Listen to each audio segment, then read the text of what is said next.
New filming location, what? Also, like, I moved, so that would make a difference. I will make a whole different video on that, but basically, I'm in a big move right now. And I'm gonna be doing like, I did like part 1 move, part 2 move will be happening soon, and you'll be updated on all of that. But for now, we're gonna talk about my zero waste kitchen necessities or favorites, essentials, whatever you're feeling. Let's get started. So my first thing, is you would know, is I love coffee, and I drink coffee a lot in the mornings, and it's kind of just a ritual that I have, whether it's summer or winter. My coffee habits will change, but there will always be coffee. So my favorite thing is a French press. I've used a French press forever. My dad's always had one, so I've always used a French press that's produces no waste and makes a dang good cup of coffee. The other option would be a mocha. That's also an amazing option if you like more of the espresso things, but right now it's the summer and I don't like hot coffee very much in the summertime, so I actually make a cold brew coffee. And if you want the recipe for that, I will totally make a different video on it, but it's basically just, I do homemade cold brew. I don't have to go to any stores to get it. And I just have my own beans, and I've got everything else. I just make it at home. The only thing that's left is the coffee grounds, and you can use that for a million different things. If you want like a whole, I can just make a whole video about coffee, like how to make it, what to do with it afterwards. If you want to do that, we can. So that's my big thing, I would say. Do make your own cold brew, do French press, Italian press, reusable Keurig. Just find a way to make that sustainable. But if you're not a coffee drinker, we also have the option of you drinking tea, which I also enjoy tea. I am not drinking it very much right now, obviously it's hot. And you can make cold brew tea, which is also delicious. I've never done it, but I bet that would be an awesome option. But my big tip for tea would be this baby right here. I'll show you. Oh my god, I'll be like a fancy person. So this is my option for a tea net, basically. You just get loose leaf tea instead of your tea bags, because many of the tea bags actually do have traces of plastic in those bags, like in the threading, and so it's not compostable, so that's not your most economical option. I would use one of these. I use tea from bulk that you can find a million different kinds. There's a ton of different tea shops all over the place, and you kind of just find the one that works for you and pop it in here, easy peasy. Travel side note, if you like making coffee while you're traveling and you're moving around, one of my favorite things would be this right here. This is a coffee brew. It's called Coffee Brew Buddy. And all you do is you put the coffee beans in here, you pop it in the top of your coffee mug like this and like that, but I have coffee in it, so I'm not gonna do that. You just pop it in there, you let it soak and let it brew with hot water, and then you've got just a normal kind of French press style coffee, and it's delicious and it weighs nothing. You just pop it in your suitcase or backpack or wherever you're going. You just fold it up like that, and there you go. You've got a tiny like coffee on your trip with you always, which is super cool. So you've got your tea, right? You've got your coffee, cool, you've got those taken care of, and then you've got your milk for me. So I think about the top things that I tend to drink is gonna be those: coffee, tea, and milk. What I've actually done with milk is I found ways to create my own nut milks. So some people are like, what, why would you do that? That sounds gross.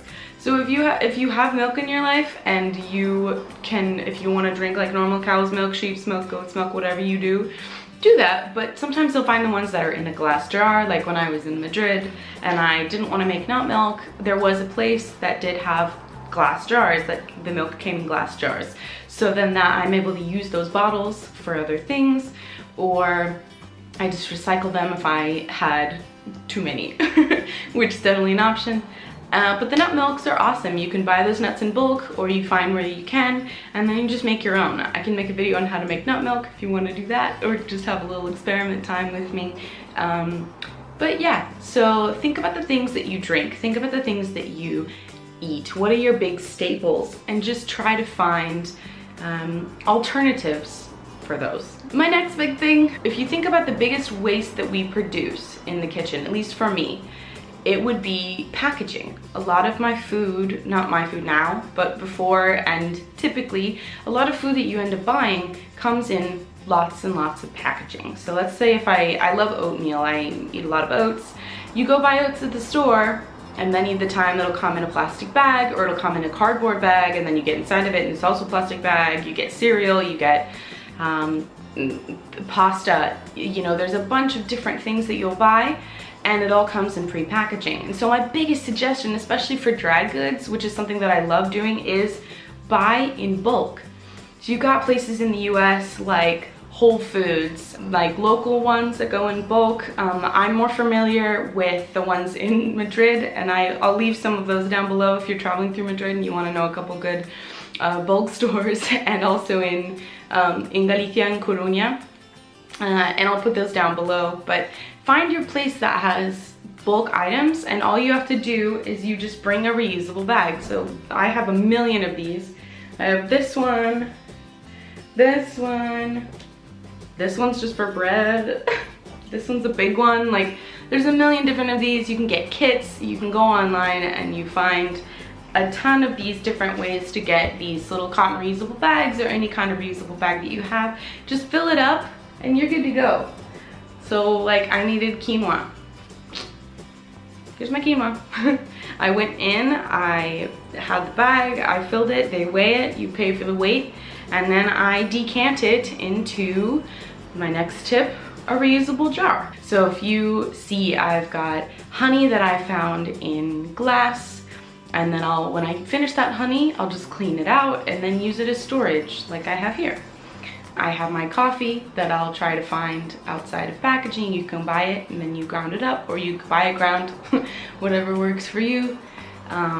Pasta, quinoa, oats, tons of different things. The variety is endless, and you're able to personalize those things. And even the ones at Whole Foods, you can get candy that's outside of packaging, and you just kind of decant it into a bag or a jar, and there you go. There's no need to go to the store and buy, you know, this really fancy like mason jars. If you don't have any reusable jars and you want to go do that, sweet.